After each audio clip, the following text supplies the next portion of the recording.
Muy bien. Bien, continuaremos con este tercer ejercicio. Sí, dígame, ahora sí, ¿le puedo escuchar? ¿En qué hay los ejercicios? El segundo. Sí, desde que estoy empezando. Ya. Entonces, de acá empezaremos. Muy bien. Gracias. Bien, el segundo ejercicio, de nuevo, entonces.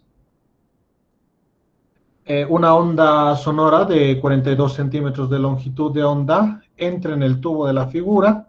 ¿Cuál debe ser el radio más pequeño, R, para que se escuche un mínimo en el detector?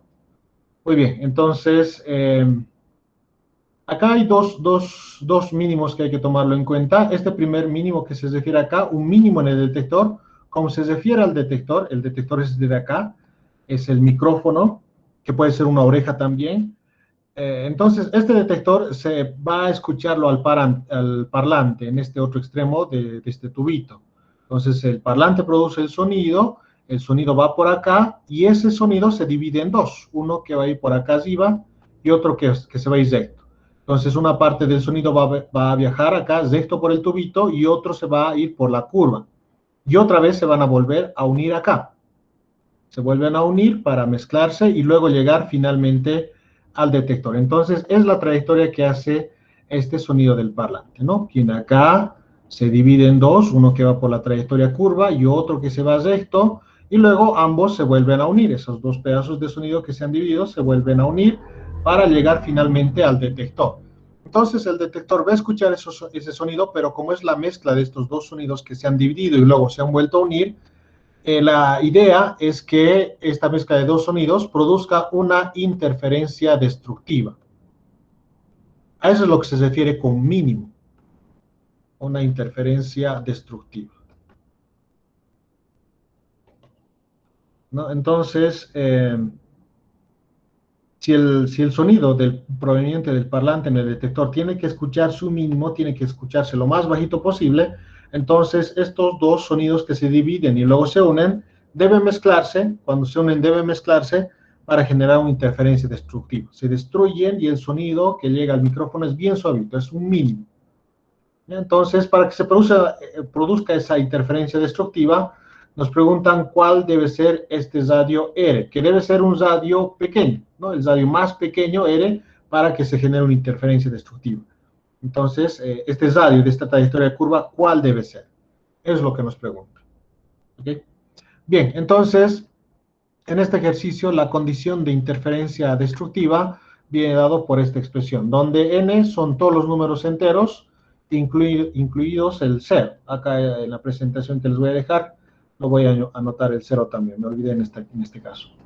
Ya, entonces, esta es la condición para que se genere una interferencia destructiva. También hay otra ecuación que es la misma, solo que es ya ajustada.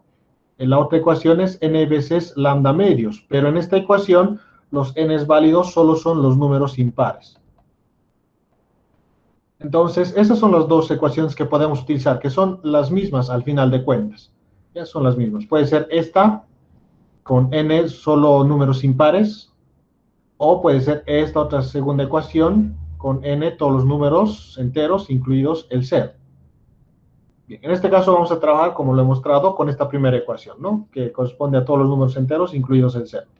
Bien, entonces, la diferencia de las distancias que recorren dos sonidos hacia el detector, esa diferencia de distancias debe satisfacer esta relación, n más 1 medio, la longitud de onda de esta onda sonora, para que se genere una interferencia destructiva.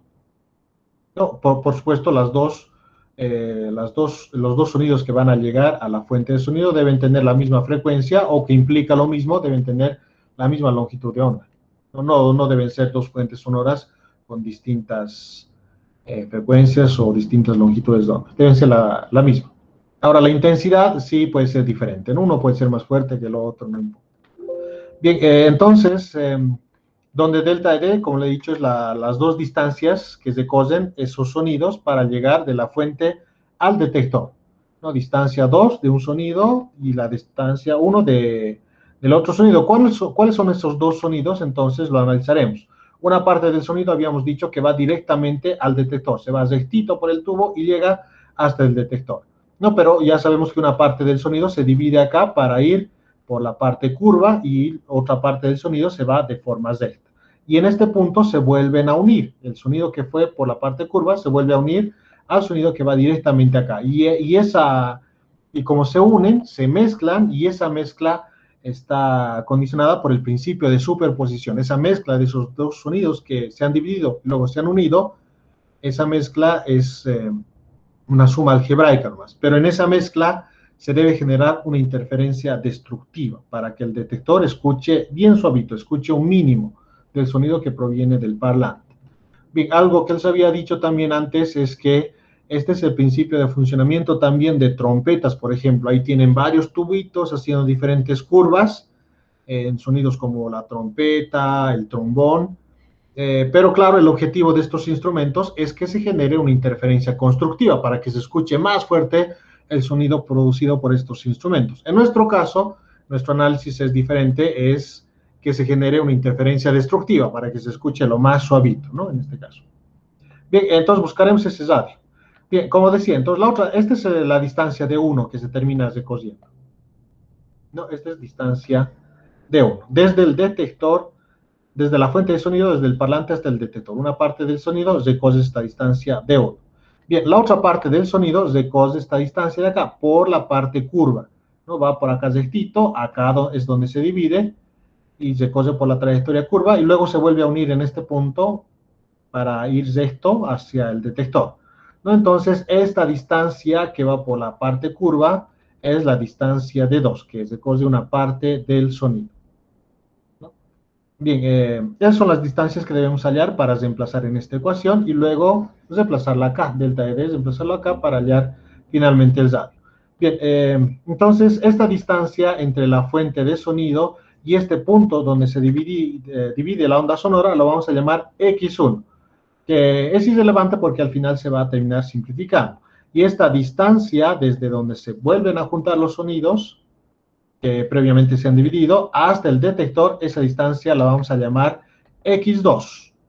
Bien, esta distancia que tenemos acá desde donde se separa el sonido y se vuelve a unir es 2R. Esa distancia que recose el sonido es 2R. ¿Por qué? Porque como esto es una curva, el radio de esa curva es R, es decir, desde esto que es el centro de esa curva hasta el extremo izquierdo es R, y desde este mismo centro hasta el extremo derecho también es R, es decir, R más R, 2R, ¿no? Por eso 2R acá, toda esta distancia. Entonces, todo eso es la distancia de 1, desde acá hasta acá, todo eso es de 1, es decir, X1 más 2R más X2, es la distancia de 1. Bien, ahora haremos el análisis para la distancia de 2, que sería también este pedacito, que es X1, eso sería de 2, más el pedacito de esta trayectoria curva, más esta distancia al detector, X2, ¿no? Entonces, eso es la distancia de 2. X2 más este pedacito de la curva, perdón, esto es X1. X1 más este pedacito de la curva más X2. Eso vendría a ser la distancia de 2. Bien, este pedacito de curva, ¿cuánto es? Este pedazo de curva es la mitad de una circunferencia, ¿no? Si acá tuviéramos una circunferencia completa de radio R, el perímetro de esta circunferencia completa es 2πr, ¿no? El perímetro. Bien, pero la trayectoria que hace este pedazo de sonido que se va por esta trayectoria curva solo hace la mitad de la circunferencia, no hace una vuelta completa, no hace toda la circunferencia. Entonces, como hace la mitad, sería la mitad del perímetro de una circunferencia, ¿no? Es decir, 2πr entre 2, eso terminaría siendo πr. Entonces, la distancia de 2 en total sería X1, ¿no? Este pedazo de la trayectoria, más este pedacito de curva que hace πr, más este pedacito luego de unirse que hace una trayectoria recta hasta el detector, X2. Eso sería la distancia de 2, X1 más πr más X2. Ahí está. Entonces, esas son las dos distancias que necesitamos para reemplazar en la fórmula, ¿no? La distancia de 1, que era todo esto, porque de forma lineal se va una parte del sonido, recto hasta el detector, X1 más X2 más 2R. Y la distancia de 2, que era este pedacito, X1 más X2, este pedacito, y el pedazo de esta trayectoria curva, que es πr. Eso es de 2. Entonces reemplazamos en esta ecuación, esas dos distancias, esto que es de 2 y esto que es de 1, las resta. Entonces, este negativo afecta al paréntesis, haciendo que x1 y x2 sean negativos. Acá tenemos x1 y x2 son positivos, entonces se simplifican al final. No nos importa entonces cuántos son esas distancias x1 y x2. Lo que sí es importante es esas curvas que hacen, ¿no? Pi r menos 2r. Eso sería lo que tenemos en esta ecuación. Delta r es pi r menos 2r, y eso lo reemplazamos en esta condición. En vez de delta dd, pi r menos 2r. Por lo tanto, la ecuación queda de esta forma, ¿no? Pi r menos 2r igual a esta que es la condición para una interferencia destructiva. R se factoriza, de la factorización quedaría pi menos 2. Como está multiplicando a r, este paréntesis pasa al otro lado de la igualdad a dividir, y lo tenemos acá en el denominador. Y listo, ya está. Con eso tenemos el radio. Solo hay que definir con qué n vamos a trabajar, porque hay varios n's. Todos los números enteros, incluidos el 0. Y la longitud de onda, por supuesto, es dato, ¿no? 42 centímetros. Que por supuesto lo tenemos que trabajar en metros, 0.42.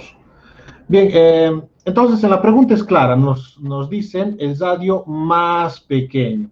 El radio más pequeño, R, para que se genere, con esto nos refieren que es para que se genere una interferencia destructiva. Entonces la interferencia destructiva ya está. Con esta ecuación, con cada uno de estos n's vamos a hallar diferentes radios de ese tubito para que se genere interferencias destructivas, varios radios. Con n igual a 0, reemplazamos acá, le damos un radio, con n igual a 1, 2, 3, etc. Como estamos buscando el radio más pequeño, entonces el análisis es simple en este caso. Si estamos buscando un radio más pequeño, eso significa directamente que n debe ser el más pequeño también, ¿no? Porque si reemplazamos, por ejemplo, n igual a 2 acá, realizamos la operación matemática, esto con seguridad va a ser un número grande. Si reemplazamos n igual a 3, va a ser más grande todavía la operación matemática acá. Con n igual a 5, con n igual a 100, entonces se hace más grande el radio, que es el resultado de esta operación matemática. El radio se hace más grande mientras n sea más grande. Entonces, para que el radio sea el más pequeño, entonces reemplazaremos el valor de n más pequeño que tenemos acá, que eso es el 0, en este caso. Entonces, con eso tenemos el radio más pequeño, con n igual a 0, el radio mínimo en este caso. Ya, con n igual a 0, por el análisis que hemos hecho en esta ecuación, que es bastante sencilla. Entonces, reemplazando n igual a 0, haciendo la operación matemática, la longitud de onda 0.42, el resultado del radio sale 0.184 metros, que en centímetros sería 18.4. Entonces, ese es el radio más pequeño, que debe tener esa curvita para que se genere una interferencia destructiva. Por supuesto, hay más respuestas, hay más radios con cada uno de estos n's. Hay diferentes radios que también se van a ir generando interferencias destructivas, pero el más pequeño corresponde con n igual a 0 y resulta que es este. Si hacemos una curva en ese sistema, hacemos un tubito con una curva con un radio más pequeño de 18 centímetros, entonces no se va a generar una interferencia destructiva. Puede que se genere una interferencia constructiva o ninguna de las dos. Bien, esa sería la solución en este ejercicio, jóvenes. ¿Tienen alguna pregunta, alguna duda en este ejercicio? ¿Algo que no ha quedado claro? Nada, ¿no? Muy bien. Pasaremos al siguiente ejercicio. 5. ¿Me escuchan, no? O tal vez se ha vuelto a cortar, tal vez. Se escucha. Ok. Gracias, jóvenes. Muy bien, entonces continuemos. El ejercicio número 29. Un ingeniero naval quiere averiguar si un tubo que presenta externamente una boca circular abierta está abierta o cerrada en el otro extremo que no logra ver. Para esto decide usar una fuente sonora de frecuencia variable. Tomó para ello dos frecuencias de resonancia consecutivas que le dieron los valores de 125 Hz y 175 Hz. Inciso A, ¿a qué conclusión llegó? Inciso B, ¿para qué frecuencia resonaría en estado fundamental? Inciso C, ¿cuál es la longitud del tubo? Muy bien, entonces tenemos acá el tubito, ¿no? Un tubito que está en un extremo abierto, ¿no? Está en un extremo abierto, pero el otro extremo del tubito no se logra acceder y no se puede ver. No se sabe cómo está el otro extremo del tubito. Está abierto, está cerrado. Es lo que quiere determinar el ingeniero naval, ¿no? Entonces, como no puede acceder, simplemente no puede medirlo para saber cuál es la longitud. Esa es una de las incógnitas también del tubito, ¿no? ¿Cuál es su longitud? No puede determinar su longitud y no puede ir hasta el otro extremo para saber si es un extremo abierto o está cerrado, no sabemos cuál es. Entonces no puede acceder, ¿no? Entonces la estrategia que va a utilizar el ingeniero es generar estas ondas sonoras en este tubo y para eso ha detectado dos frecuencias de resonancia consecutivas. Entonces es algo parecido a la cuerdita en este caso. Entonces por este parlante genera una onda sonora armónica, por supuesto, con una determinada frecuencia, y va modificando esa frecuencia, va haciéndola cada vez más agudo, va elevando la frecuencia de esa onda sonora, y en una determinada frecuencia de repente se escucha más fuerte. Se escucha más fuerte porque hay resonancia, porque el sistema perturbador, que es este parlante, y por supuesto el tubito es el sistema perturbado, ¿no? Tiene la misma frecuencia, es decir, va cambiando ligeramente la frecuencia del parlante, el ingeniero civil lo va incrementando poco a poco, lo va incrementando, entonces en un determinado instante el sonido se hace más fuerte, se escucha más fuerte, ¿no? La intensidad sonora, ya sea en watts sobre metro cuadrado o en decibeles, se hace más fuerte, se hace más fuerte. Entonces, esa es una señal de que la amplitud ha crecido, y si la amplitud ha crecido es porque hay resonancia, hay resonancia. Entonces la amplitud ha crecido y como esta se relaciona con la intensidad, entonces se escucha más fuerte. Entonces esa frecuencia a la que se escucha más fuerte es 125 Hz.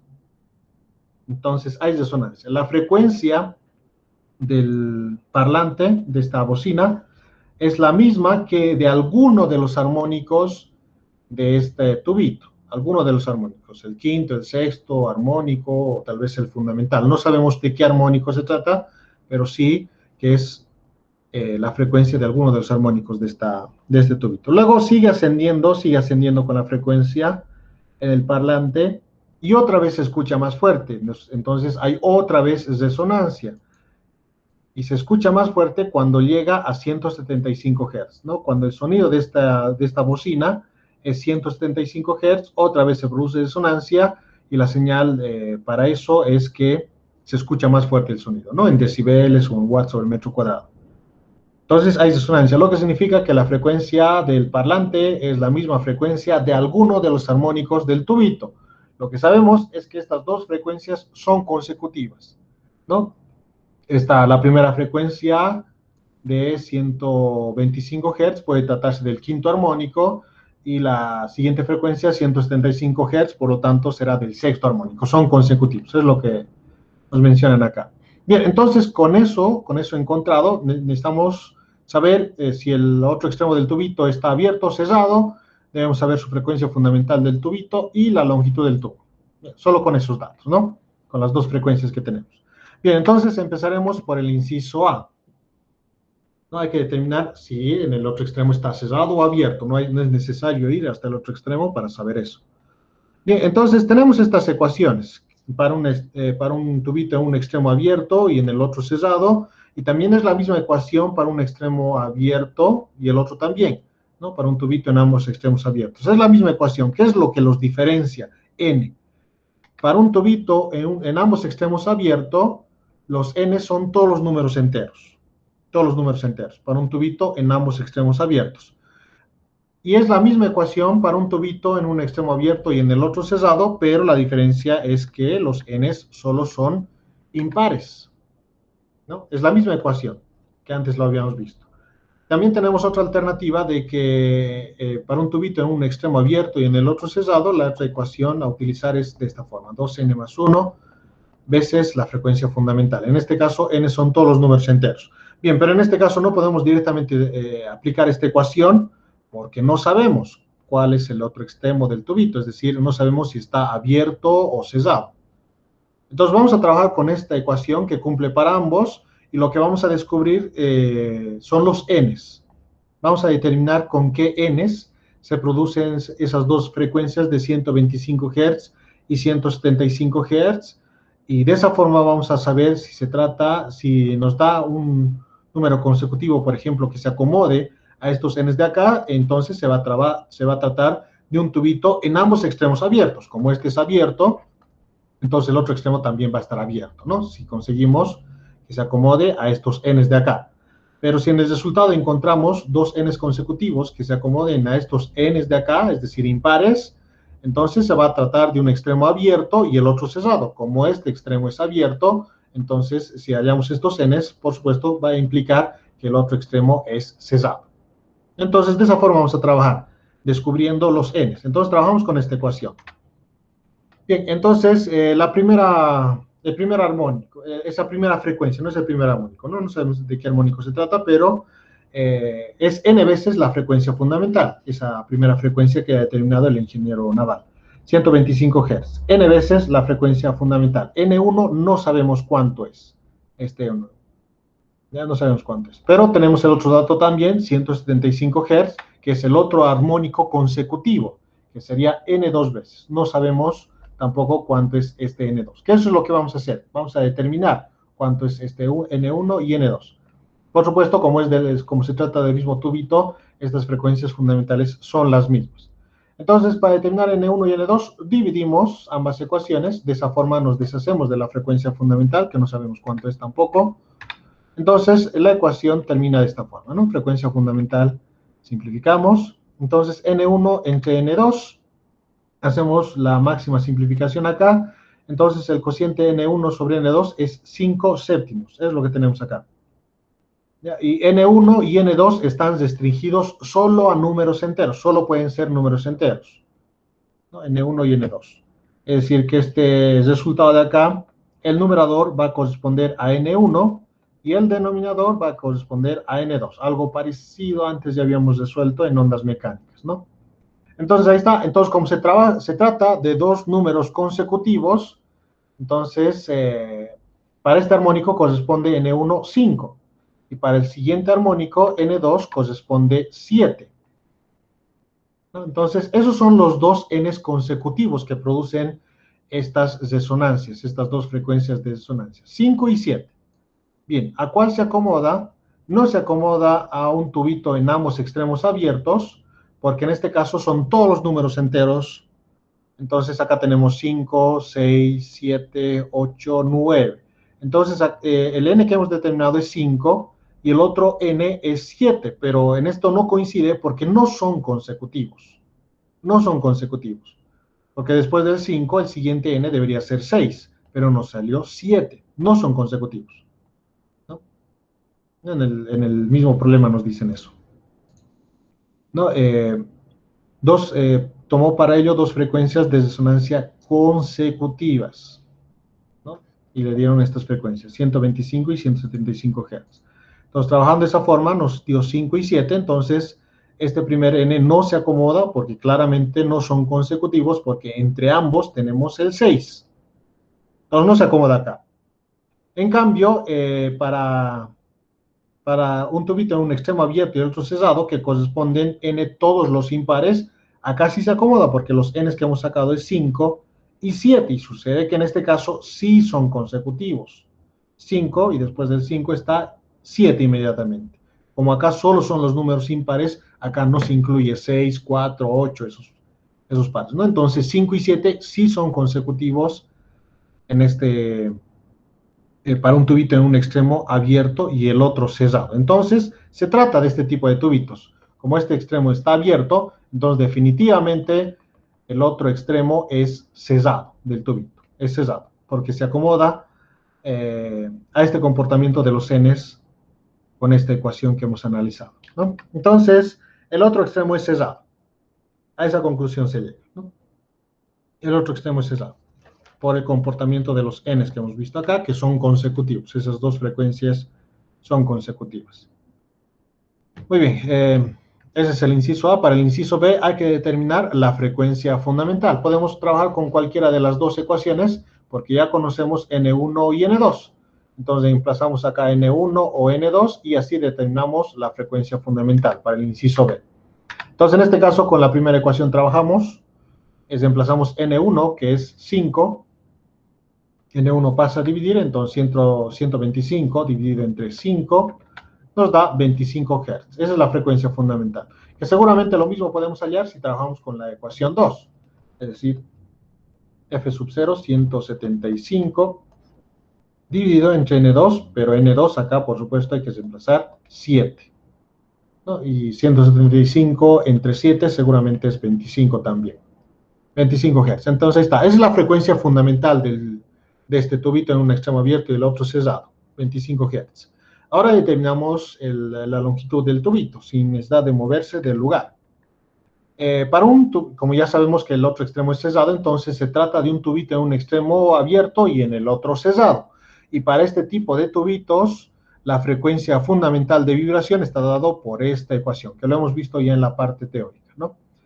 Para un tubito en un extremo abierto y el otro cerrado, la frecuencia fundamental es la velocidad del sonido entre 4L.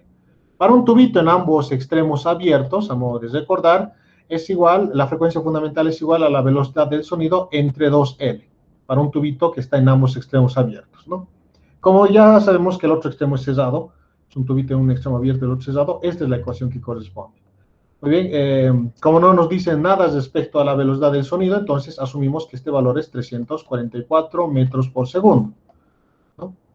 A menos que nos digan lo contrario, a menos que nos digan que es otro medio de propagación, como la velocidad del sonido en el agua, por ejemplo, o a menos que nos digan que otra es la temperatura del aire, ¿no? Porque esta velocidad del sonido es a una temperatura estándar de 20 grados centígrados, ¿no? Esto, por supuesto, se desplaza en la ecuación en kelvins.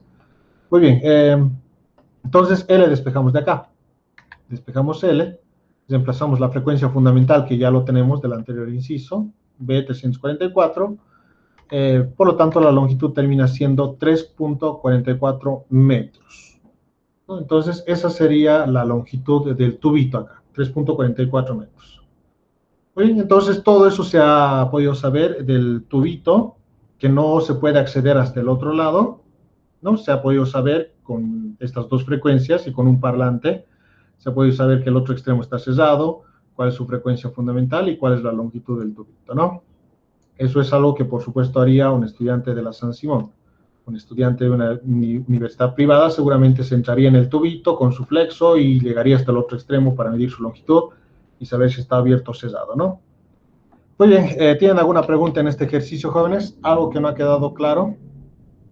¿Alguna duda?